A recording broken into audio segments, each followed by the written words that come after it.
हरे कृष्णा, राधे राधे। श्रावण मास का आज हम छठा अध्याय सुनेंगे। श्रावण मास का छठा अध्याय श्रावण सोमवार के व्रत कथा से संबंधित है। इस अध्याय में भगवान शिव सनत कुमार को श्रावण मास में सोमवार का व्रत करने की महत्व तथा उसकी विधि के बारे में बताते हैं। श्रावण मास के छठे अध्याय में भगवान शिव सनत कुमार को सोमवार के व्रत कथा तथा उसके कथा विधि के बारे में बताते हैं। जो व्यक्ति श्रावण मास के सोमवार का व्रत करता है उसकी सभी मनोकामनाएं पूर्ण हो जाती हैं तथा अंत में शिव लोक की प्राप्ति होती है। अध्याय 6 को शुरू करते हैं। सनत कुमार जी बोले, हे भगवान, आपने अति उत्तम महात्म्य सुनाया है। आप मुझे श्रावण मास के सोमवार की व्रत कथा की भी सुनाएं। शिव बोले, हे सनत कुमार, जब मैं तुम्हें पार्वती सहित सोमवार व्रत की कथा सुनाता हूँ। चंद्रमा का दूसरा नाम सोम है। सोम ब्राह्मणों का देव है। सोमलता को यज्ञ साधन कहते हैं और सोम मेरा ही प्रतिरूप है, इसलिए यह सोमवार कहा जाता है। चूंकि यह उपासक के उत्तम फल प्रदान करने वाला होता है, यह सर्वश्रेष्ठ कहलाता है। हे सनत कुमार, अब मैं इसकी विधि बतलाता हूँ, ध्यान पूर्वक कथा का श्रवण करो। वैसे तो पूरे वर्ष के सोमवार व्रत उत्तम होते हैं, परंतु इस मास में 4 या 5 सोमवार व्रत अवश्य ही करने चाहिए। इसका पुण्य फल 12 मास के उपवासों के से अधिक फलदायक होता है।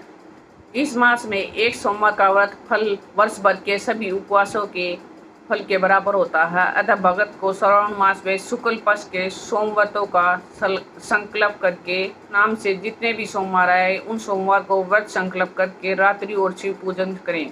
संध्या काल में 16 सोमवार से शिव पूजा करके संध्याकाल में 16 प्रकार से शिव पूजा करके रात्रि को कथा श्रवण करें। अब मैं भगवान श्री सदाशिव की कथा कहता हूँ, ध्यान पूर्वक सुनो।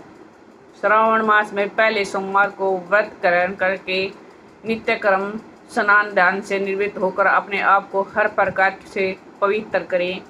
तत्पश्चात श्वेत वस्त्र पहने मन से काम क्रोध मोह अहंकार द्वेष आदि का निकाल कर मालती मल्लिका आदि अनेक प्रकार के फूलों तथा निर्दिष्ट उपचार से मंत्र ओम नमः शिवाय अथवा त्र्यंबक मंत्र से पूजा करें। करबद्ध होकर उच्चारण करें, हे सर्वशक्तिमान महादेव, तुम भवनाशक हो। हे उग्रनाथ भव सिमोली, मैं करबद्ध हो आपका ध्यान करता हूँ। इस प्रकार मन और वचनों से देवादेव महादेव को स्मरण करें। अपनी सामर्थ्यानुसार जो भी यह व्रत करता है उसे प्राप्त पुण्य लाभ इस प्रकार है। जो प्राणी सोमवार को महादेव और पार्वती का पूजन करने वाले भवबंधन से मुक्त हो शिव धाम पाते हैं। इस मास में होने वाले नक व्रत का वर्णन मैं संक्षिप्त रूप में करूँगा। जो वे पाप जो अनंत काल में भी नहीं करते वे भी नक भोजन के द्वारा नष्ट हो जाते हैं। इस अति उत्तम व्रत को करना चाहिए। इस व्रत को करने से पुत्र और की प्राप्ति होती है, धन चाहने वाले को धन मिलता है और ई लोक में समस्त सुख भोग कर सुविधा का भोग करता हुआ अंत में शिवलोक को रुद्रलोक को जाता और मोक्ष पाता है और वहाँ भी वह देव द्वारा वंदनीय होता है।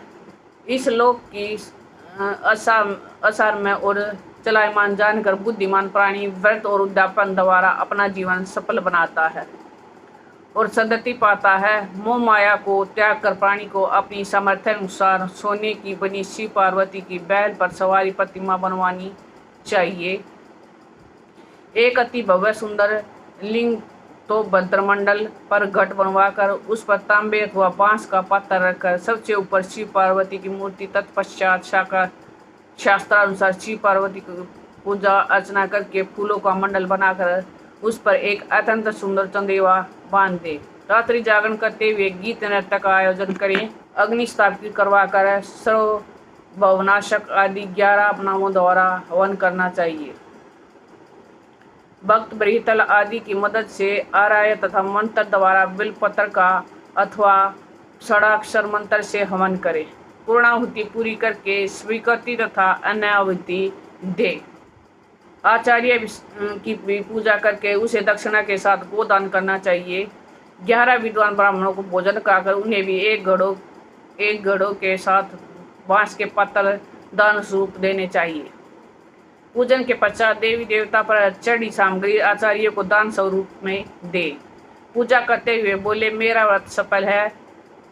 व्रत सफल हो और मेरे व्रत में से शिव प्रसन्न हो। तदोपरांत हर्षित होकर अपने परिवारजनों के साथ स्वयं भी भोजन ग्रहण करे। इस बतलाए गए उपाय से व्रत करने वाला मनचाही वस्तु पाता है और उसकी समस्त इच्छाएं पूर्ण होती हैं। वह सुख भोग कर मरणोत्तर विमान में सवार होकर शिवलोक को जाता है और वहाँ भी पूजनीय होता है। सर्वप्रथम यह सोमवार व्रत भगवान कृष्ण ने स्वयं किया था। उसके बाद उनके अनुयायियों, राजाओं तथा धर्म पुरुषों ने यह व्रत शुरू किया था। इस व्रत को केवल श्रवण करने वाला भी पुण्य फल की प्राप्ति करता है। इस छठे अध्याय के पाठ श्रवण से शिव सानिध्य तथा पुण्य फल की प्राप्ति होती है। छठा अध्याय संपूर्ण। आज हमने छठे अध्याय में वार व्रत के बारे में जाना।